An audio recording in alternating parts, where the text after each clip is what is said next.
বাড়িতে যেসব বিবাহযোগ্য কন্যা বা পুত্র সন্তান আছে, বিয়ের চেষ্টা করছেন কিন্তু হাজার চেষ্টা করেও বিয়ে হচ্ছে না, জন্মচাট প্রতিকার করিয়েছেন তাও বিবাহ দিতে সমস্যা হচ্ছে, তারা কিছু ছোট ছোট টিপস অবলম্বন করতে পারেন, করে দেখতে পারেন। আশা করি আপনাদের খুব উপকারে আসবে। যেমন তার মধ্যে একটি টিপস আপনাকে বলছি, সেটি হলো সপ্তম স্থান যদি ড্যামেজ থাকে বা সপ্তম স্থানে যদি কেতুর মতো কোনো গ্রহ থাকে বা শনির মতো কোনো গ্রহ থাকে বা সপ্তম স্থানে কেতু যদি চন্দ্র, শনি বা বৃহস্পতি এরকম কোনো গ্রহ দ্বারা যুক্ত থাকে, তাহলে কিন্তু তাদের বিয়ে হতে খুব বাধা তৈরি হয়। সেক্ষেত্রে আপনারা কেতুর প্রতিকার করলে, সবসময় যে স্টোন প্রতিকার করলেই কাজ হবে সেটা নয়, সেখানে আপনি কেতুর যদি অন্য ধরনের প্রতিকার করেন তাহলে কিন্তু আপনি খুব ভালো রেজাল্ট পাবেন। সেরকম একটি প্রতিকার বলছি, আপনি যে কোনো শনিবার থেকে শুরু করবেন কাজটি, পরপর 7টি শনিবার এই কাজটি করবেন।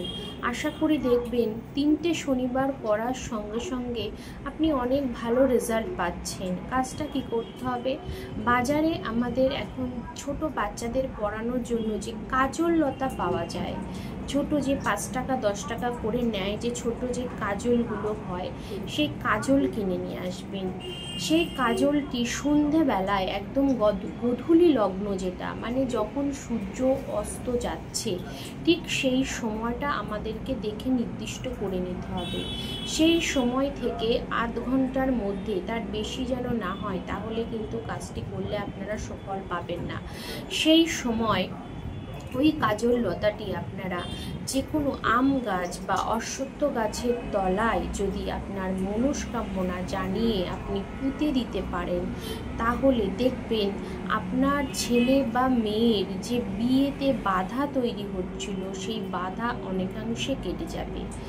এটি একটি ছোট্ট একটা উদাহরণ বললাম, শুধু যে এই একটি উদাহরণ আছে সেটা না, এরকম আরও অনেক ধরনের টিপস পেতে আমার পেজের সঙ্গে বা আমার প্রোফাইলের সঙ্গে যুক্ত থাকুন।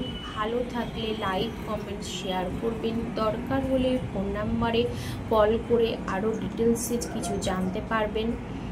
এরকম পরপর 7টি শনিবার আপনারা করুন, ওই কাজল লতাটি পুঁতে দিয়ে চলে আসবেন। কিন্তু পুঁতে দিয়ে আপনি পিছন ফিরে তাকাবেন না, দেখবেন এতে অনেক কেতুর নেগেটিভিটি চলে যাবে। আপনাদের মনস্কামনা আশা করি পূরণ হবে।